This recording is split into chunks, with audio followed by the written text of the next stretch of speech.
Europos parlamente išrinktas naujasis pirmininkas. Juo tapo socialdemokratas iš Vokietijos Martinas Šulcas.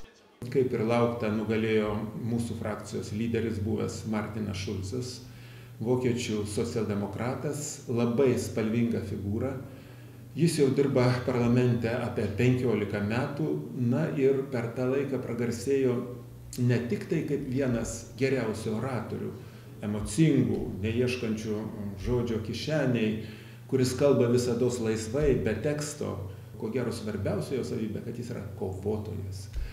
Kovotojas už Europą, kovotojas už socialinę Europą, už tai, kad vis dėlto tas didžiulis skirtumas, kuris krizės metais didėjo tarp neturtingųjų ir turtingųjų, kad tas skirtumas mažėtų, kad būtų suteiktos visiems lygios galimybės į švietimą, į mediciną, į orų gyvenimą.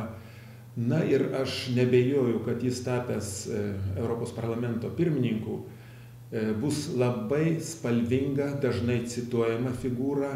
Antras dalykas, jis yra kovotojas už Europą.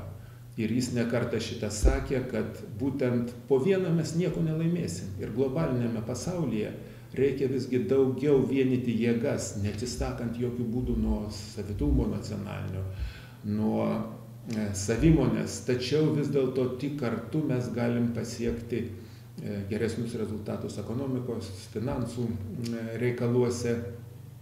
Ir be abejo, Martinas Šulcas yra didelis kovotojas už parlamentarizmą. Martinas Šulcas, jis naudoja tokią gan griežtą retoriką. Jis sako, kad socialdemokratijos judėjimas tai yra antikapitalistinis judėjimas toks prieš tokį kapitalizmą, koks jis dabar įsigalėjo, ypač krizės metais. Laukinis kapitalizmas ir nežabotų apetitų pelno troškime kapitalizmas. Tai yra nepriimtina jo nuomonė socialdemokratams. Martinui Šulcui tapus Europos parlamento pirmininku, socialistų ir demokratų pažangiojo alijanso frakcija išsirinko naująjį lyderį – Austrą Hanesą Svobodą.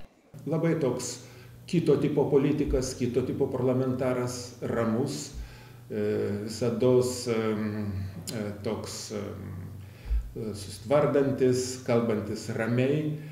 Tačiau irgi jis yra, man atrodo, Lietuvai labai priimtinas visam mūsų regionui, kadangi jis pats gimęs Austrijoje, tuo metu, kai Austrija buvo okupuota 4 nugalėjusių šalių, ir jis žino mūsų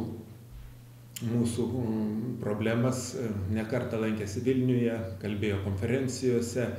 Ir tai labai geras organizatorius, irgi tikras socialdemokratas. Manau, kad su juo mūsų frakcija bus nemažiau veikli negu vadovaujant Martinui Šulcui.